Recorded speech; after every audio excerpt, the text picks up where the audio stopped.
Hello friends, welcome back to the channel. So today we are going to learn about endocrine system and chemical coordination of Neet syllabus in zoology.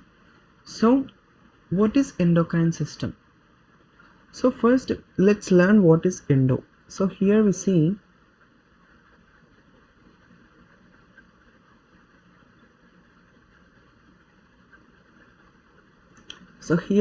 endo. So endo means that inner, and this crine means that away. So it is the system which transmits the chemicals in our body, inside our body, to a different specific organ, and chemical coordination. So we have two systems in our body. The first system is neural system or nervous system, and the second system is endocrine system. So through endocrine system, chemical coordination is possible to maintain the functions and physiological activities in the body. So our body always wants to maintain homeostatic state, which is nothing but equilibrium state. Equilibrium. So to achieve that, we have neural system, which has rapid coordination, and this is short-lived compared to chemical coordination. So but here we need which could be long-lived and which can persist for a longer period, and that is called as endocrine system. So these do not require instantaneous response, and these effects persist for a longer period. So these type of two systems are developed side by side for controlling and coordination of physiological activities. So what is this endocrine system? So endocrine system is a system consisting of separate tissues or organs which are called as endocrine glands. So what are these endocrine glands? So these are the ductless glands, which means that there is no need of transmission through capillaries, vessels, no. So these are just a chemical transmitters which can pass directly into the blood. So let's see here, do not possess ducts. These are ductless glands. So these endocrine glands secrete a chemical. They secrete a chemical called hormone, which are directly released into the blood or lymph and reach the target organs, whether it may be kidney or it may be heart or anything. So let's see the definition of hormones. So what are hormones? So hormones are non-nutrient chemicals, which means that they are not nutritive, which acts as intercellular. The meaning of intercellular is cell to cell, not inside the cell, which acts as intercellular messengers and produced in trace amounts, which means that they are produced in limited amounts. The name hormone was coined by Starling, and the first hormone to be recognized was secretin. So let's study the different types of hormones in the upcoming chapters or concepts. So hormones are the biomolecules of small size and effective in low concentrations. So what if the hormone secretes in larger amounts or lesser amounts? In lesser amounts or larger amounts, if the hormones get secreted, they were meant to cause certain disorders like gigantism, or if the hormone responsible for growth, which produces uh, l- hypersecretion, leads to excessive growth. So they are called disorders. And these hormones are short-lived and are degraded by tissues and excreted through bile,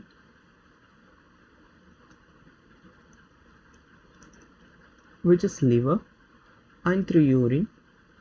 These are excreted in these forms through kidneys. And again, these hormones, based on how they behave, they are divided into three classes. So the first hormone we see are amine hormones, which are the derivatives of single amino acid.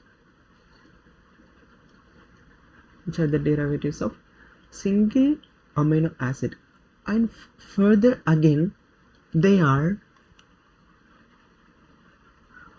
the examples of this class are catecholamines and melatonin. So catecholamines, again, the examples for this class catecholamines are epinephrine,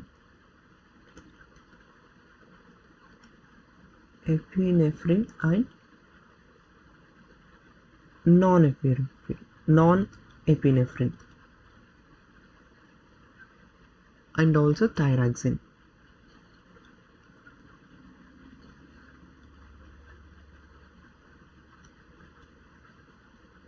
Which are derivatives of tyrosine,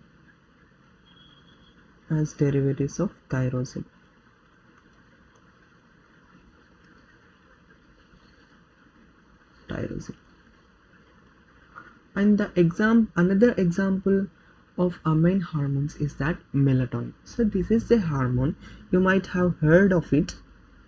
So this regulates this is the hormone produced by pineal gland. This regulates sleep and awakeness. So we are going to discuss about this in detail in the further coming concepts. So, and the second class is that peptide and protein hormones. So the peptide hormone, it consists of short chains like 3 to 49 amino acids, and the examples include antidiuretic hormone, which is vasopressin. We are going to discuss that in the further coming chapters, and oxytocin. So these are the derivatives, these are the polymers of amino acids. Okay, and peptide is completed, and here we have protein hormones. So protein hormones, which means it has longer chain of amino acid, let's say 50 to 200, and the examples of these include anterior pituitary, pancreas, and parathyroid. And there are some more widely studied complex protein hormones are also there with uh, carbohydrate side chains.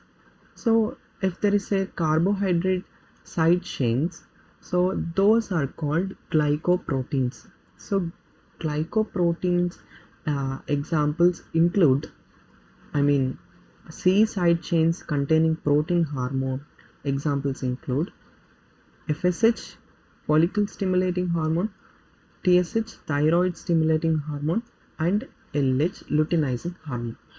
So, and the third one, steroid hormones. So here we have aldosterone. The examples of these are testosterone, progesterone, estrogen. So we know about testosterone, and we know about estrogen, and which plays progesterone, which plays a role in the pregnancy, and estrogen, the female hormone.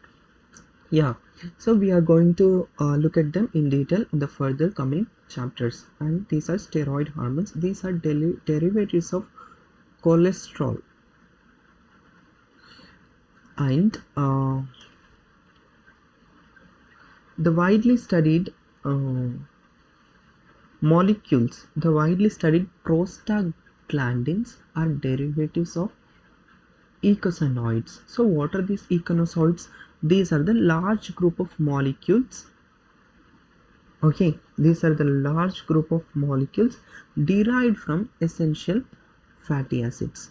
Derived from essential fatty acids. And the examples of these include omega-3 fatty acid and omega-6 fatty acid, which is available in fish. So let's see the endocrine system, the hormones in it. So this is the hypothalamus, and here we have pineal gland, and here we have pituitary, and here we have thyroid and parathyroid. Here we have thymus, and here we have pancreas, adrenaline, and testis.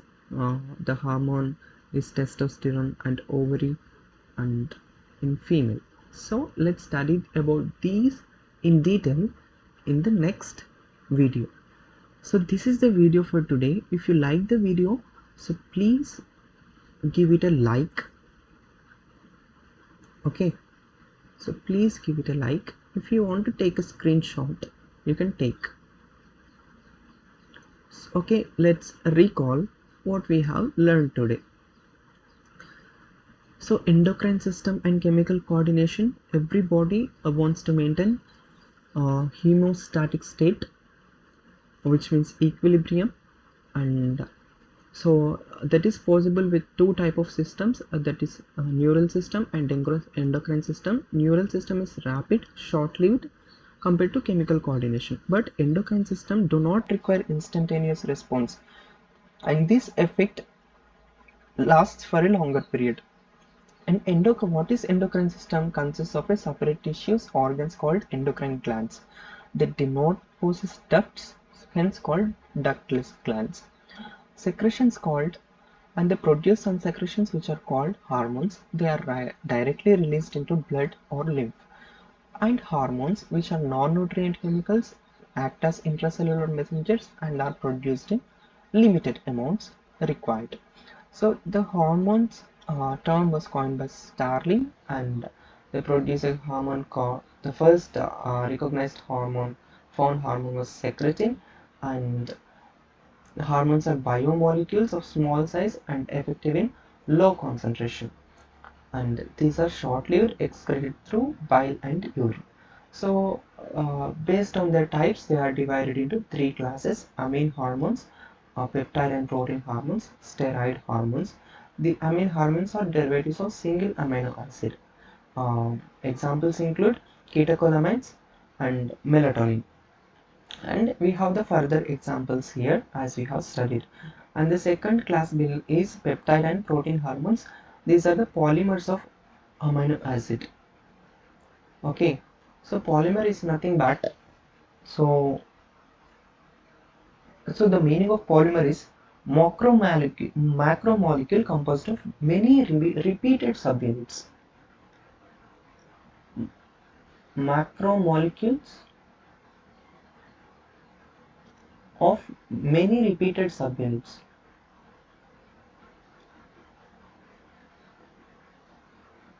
Repeated subunits. Okay. Polymers of amino acids, and peptide hormone consists of small amino acids, and examples are ADH, oxytocin, and protein hormones consists of 52 chains of 50 to 200 amino acid chains, and these are anterior pituitary, pancreas, and parathyroid. And more complex protein hormones, the more protein hormones with Carbohydrate C chains are glycoproteins, and here are the examples. And the third one is steroid hormones. These are the derivatives of cholesterol. Examples of these are aldosterone, testosterone, progesterone, estrogen, and the widely studied prostaglandins are derivatives of eicosanoids. These are large group of molecules derived from essential fatty acids. Examples of these are omega-3 and omega-6 fatty acids. So this is the video for today. So let's see in another video. So thanks for watching. Please do subscribe, like, comment and share. Bye.